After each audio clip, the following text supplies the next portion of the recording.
A cela estava fria. Lá fora, no vasto e opressor estado do Mississippi, o calor abrasador de junho parecia derreter o asfalto, fazendo com que o ar vibrasse sob o peso da canícula sulista.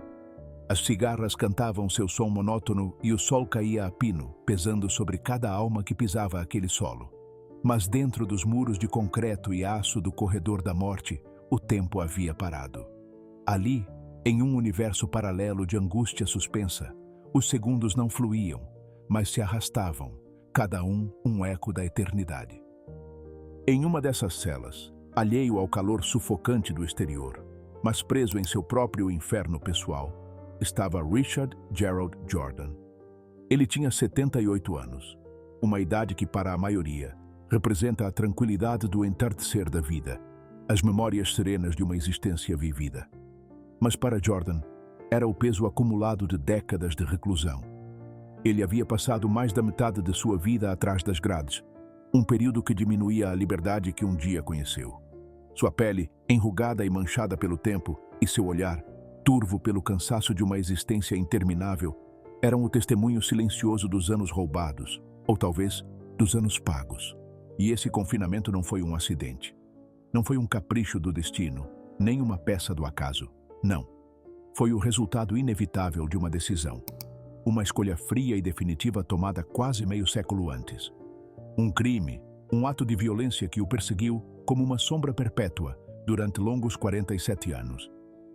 Durante esse tempo, a justiça, lenta mas inexorável, o perseguiu, o encarcerou e, finalmente, o condenou.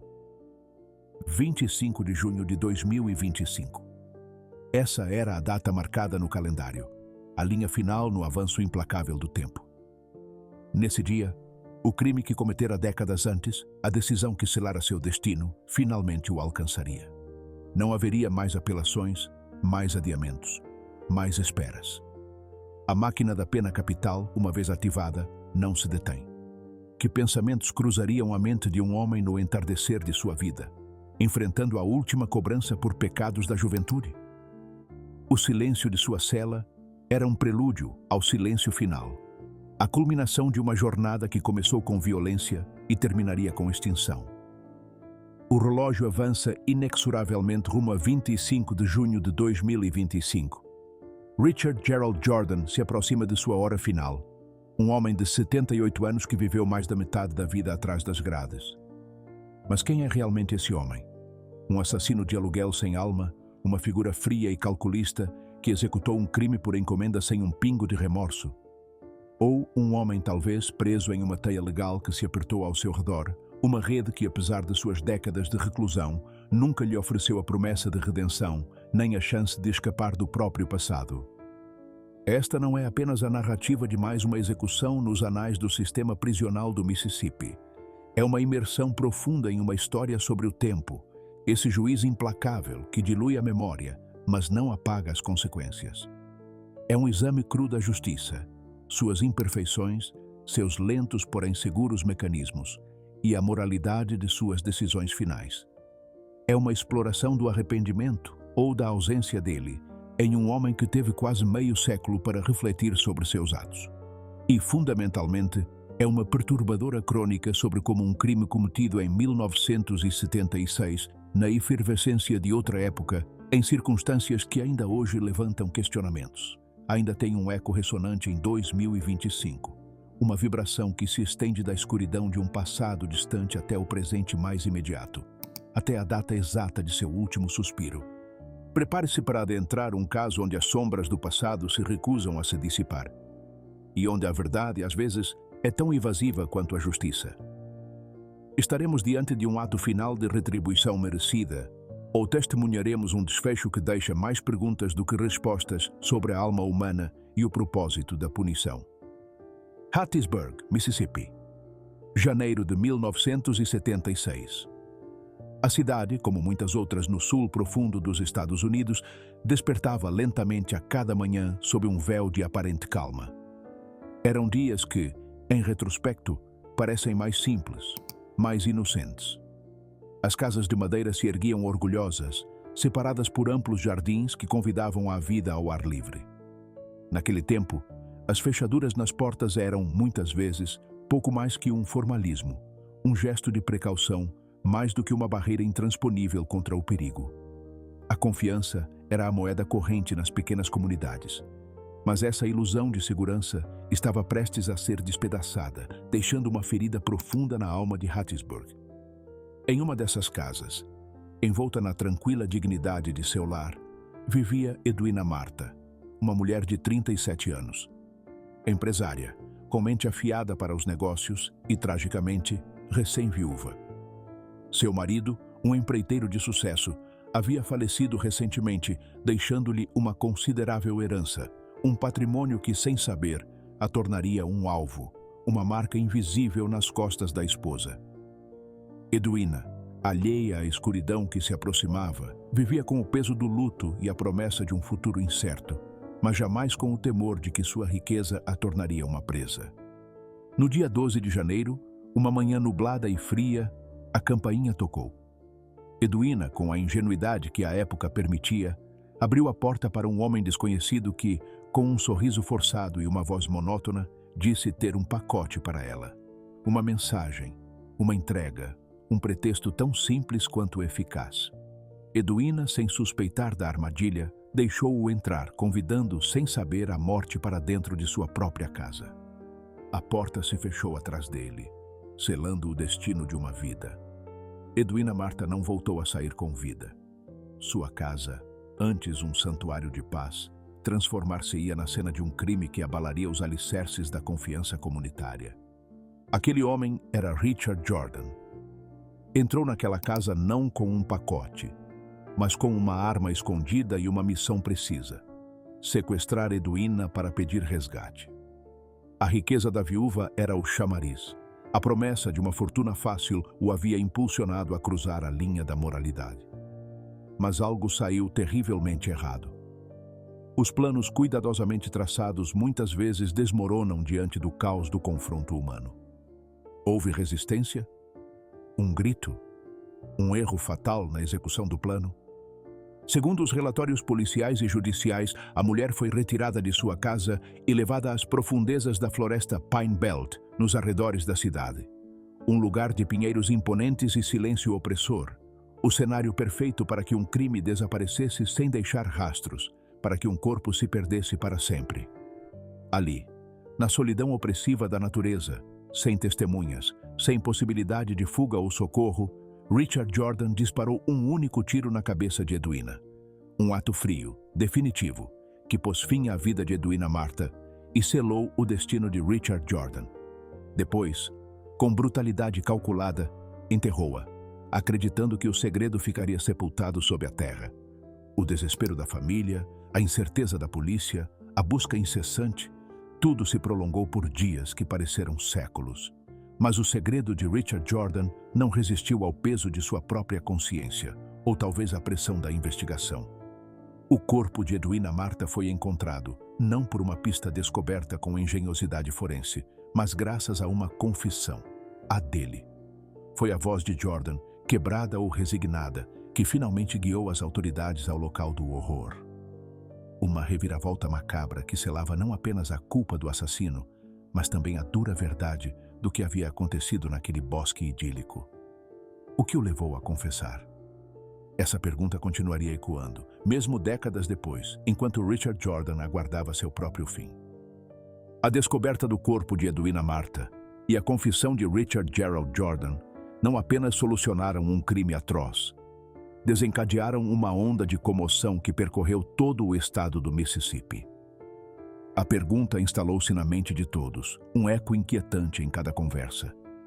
Quem era aquele jovem de apenas 29 anos, com uma vida aparentemente normal, que havia planejado e executado um crime tão frio e meticuloso?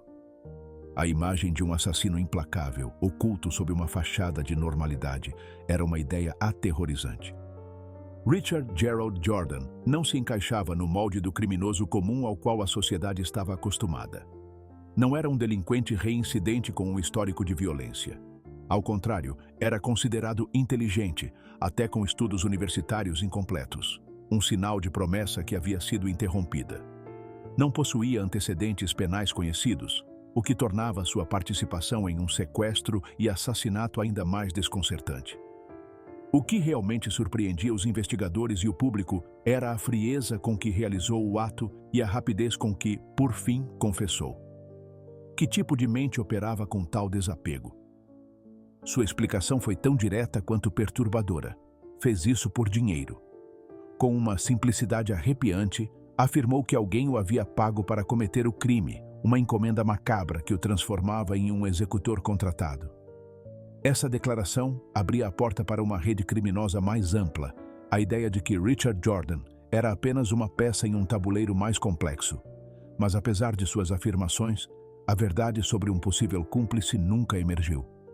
Nunca se identificou um segundo responsável. A investigação estagnou nesse ponto, deixando uma ponta solta que alimentaria a dúvida por décadas. Estaria mentindo para diluir sua culpa? Ou o verdadeiro cérebro por trás do crime conseguiu escapar da justiça? No julgamento, a promotoria foi categórica. Convencidos de que a confissão de Jordan era suficiente e que suas afirmações sobre um mandante eram uma tentativa de desviar a atenção, sustentaram firmemente que Jordan havia agido sozinho. Para eles, ele era o único autor intelectual e material. Argumentaram com veemência que planejou com uma mente criminosa, executou com frieza calculada e encobriu com determinação até que o peso da culpa ou a pressão da investigação o obrigaram a ceder. A narrativa da acusação o apresentava como um lobo solitário, um predador que havia agido por pura ganância, sem influências externas. A defesa, por sua vez, tentou desesperadamente construir uma narrativa diferente. Buscavam humanizar um homem que parecia desprovido de emoção. Alegaram que Jordan havia sido manipulado, que não era o cérebro por trás do crime, mas uma ferramenta nas mãos de outros. Mais ainda, tentaram introduzir a ideia de que sofria de um quadro depressivo profundo, uma doença que o teria tornado vulnerável e o teria levado a tomar decisões que, em um estado mental saudável, nunca teria considerado.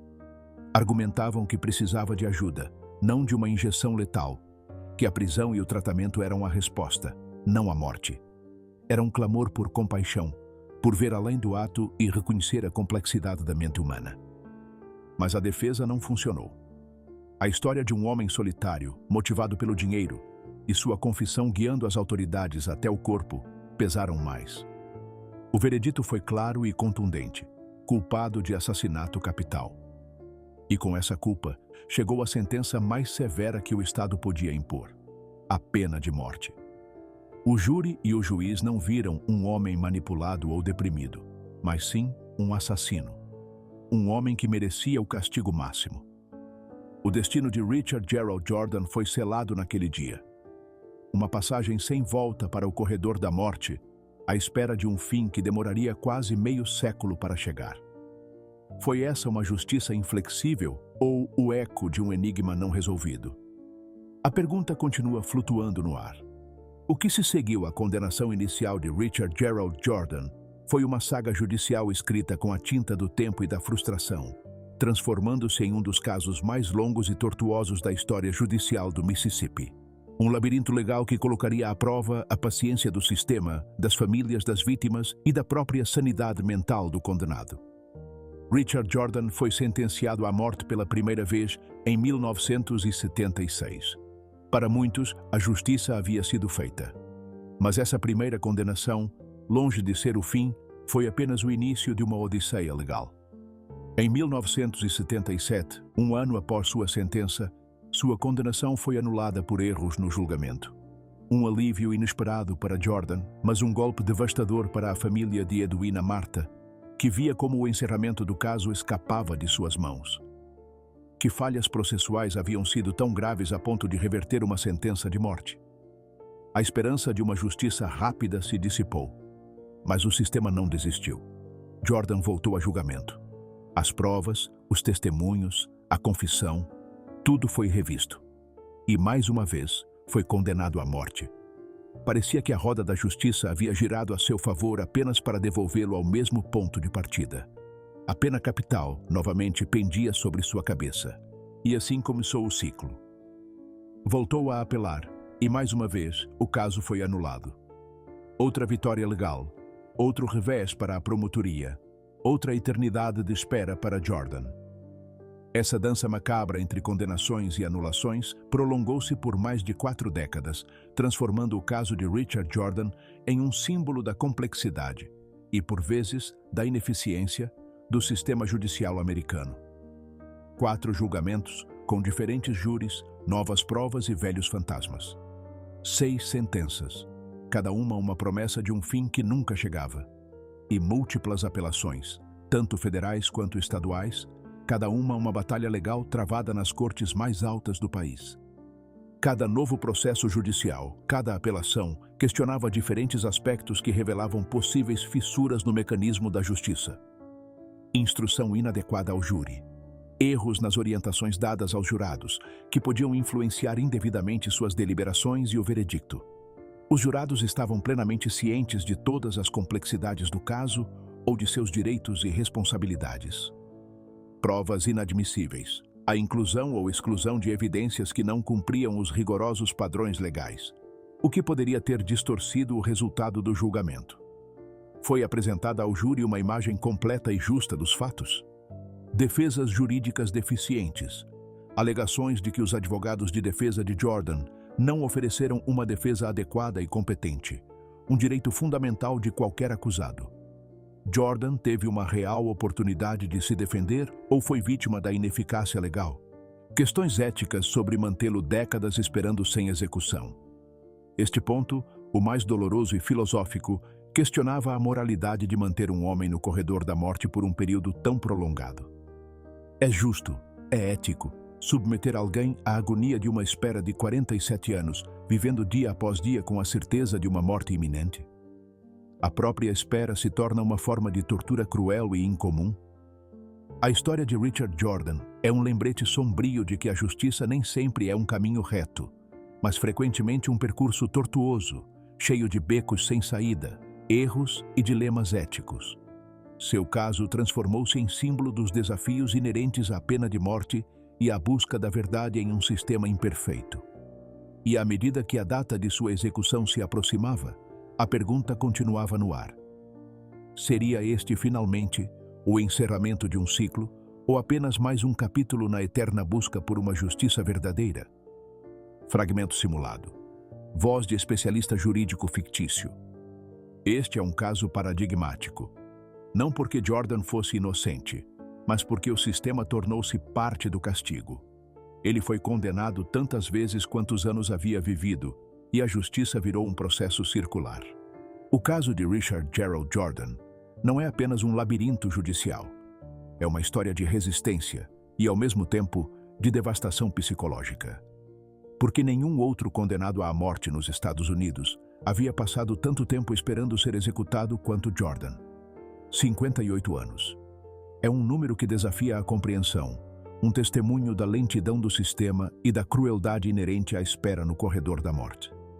De 1976 até aquele fatídico 25 de junho de 2025, o relógio marcou 17.854 dias atrás das grades.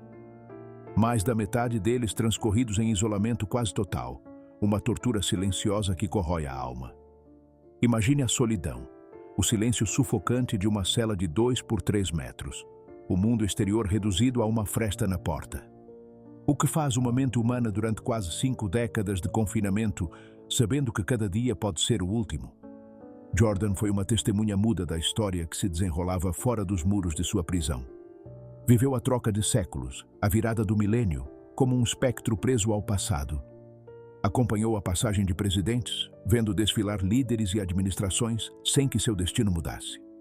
Chegou a testemunhar mudanças no método de execução no Mississippi, da cadeira elétrica para a injeção letal, uma ironia macabra da evolução da justiça, enquanto sua própria vida permanecia suspensa. Com o passar das décadas, Richard Jordan apresentou uma mudança evidente.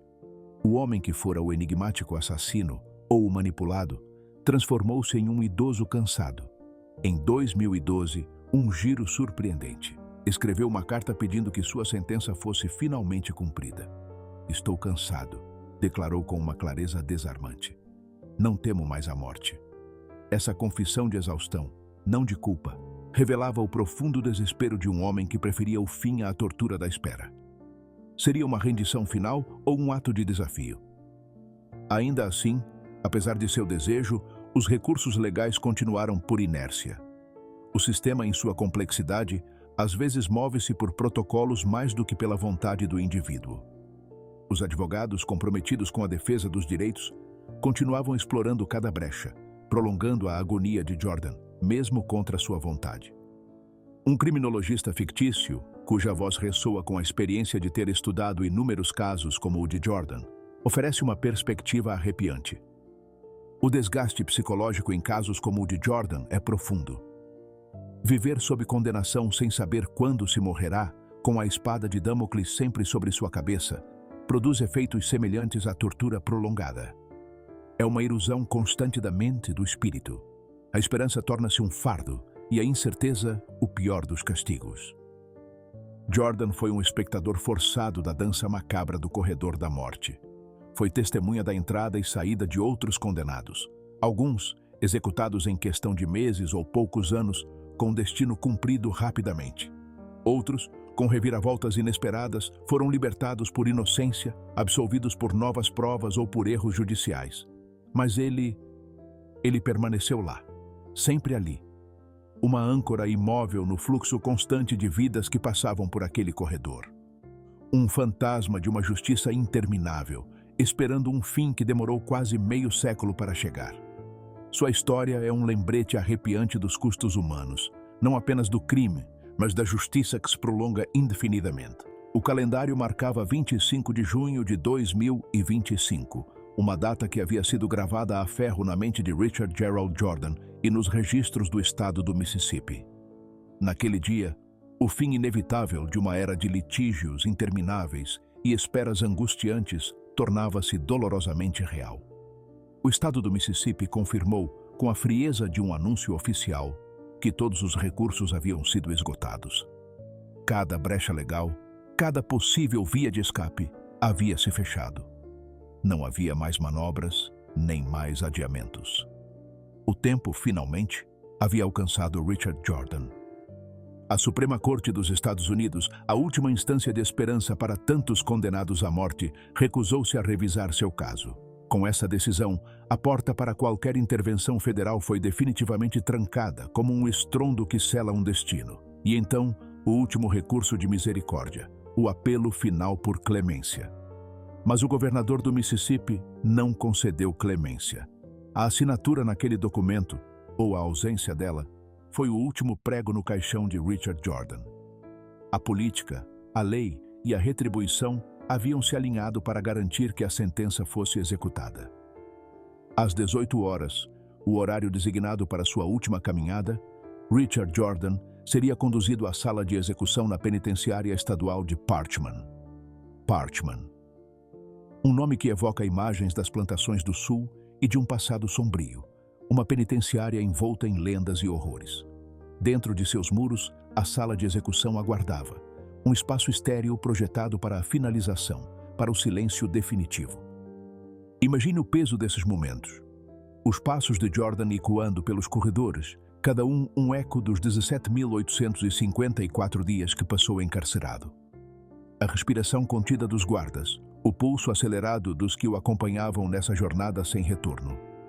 Um homem de 78 anos, cansado, que havia pedido o fim de sua agonia, enfrentava agora esse fim. Quais pensamentos cruzariam sua mente ao avançar rumo ao ponto sem retorno? Um último lampejo de arrependimento? A aceitação fria do inevitável? Ou uma lembrança fugaz daquele janeiro de 1976 em Hattiesburg, quando sua vida tomou o rumo mais sombrio? A história de Richard Jordan, tão longa e complexa, culminaria nesses minutos finais, no silêncio de uma sala que já testemunhara muitos fins. O último capítulo estava prestes a ser escrito, não com palavras, mas com um ato irreversível. O caso de Richard Jordan abre múltiplas questões. É justo executar alguém quase 50 anos depois do crime? Ainda é pena de morte? Ou é pena de desgaste?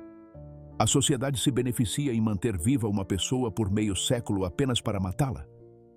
Muitos ativistas questionam se o caso reflete uma justiça efetiva ou um sistema quebrado.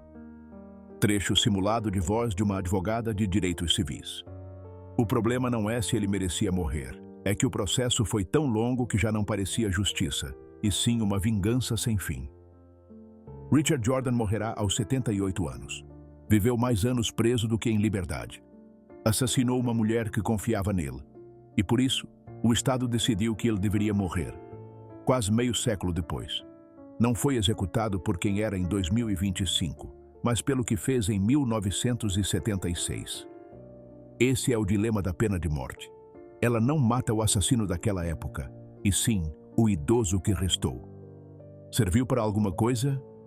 Essa resposta não está no processo judicial. Está naqueles que ainda acreditam que justiça e tempo podem coexistir.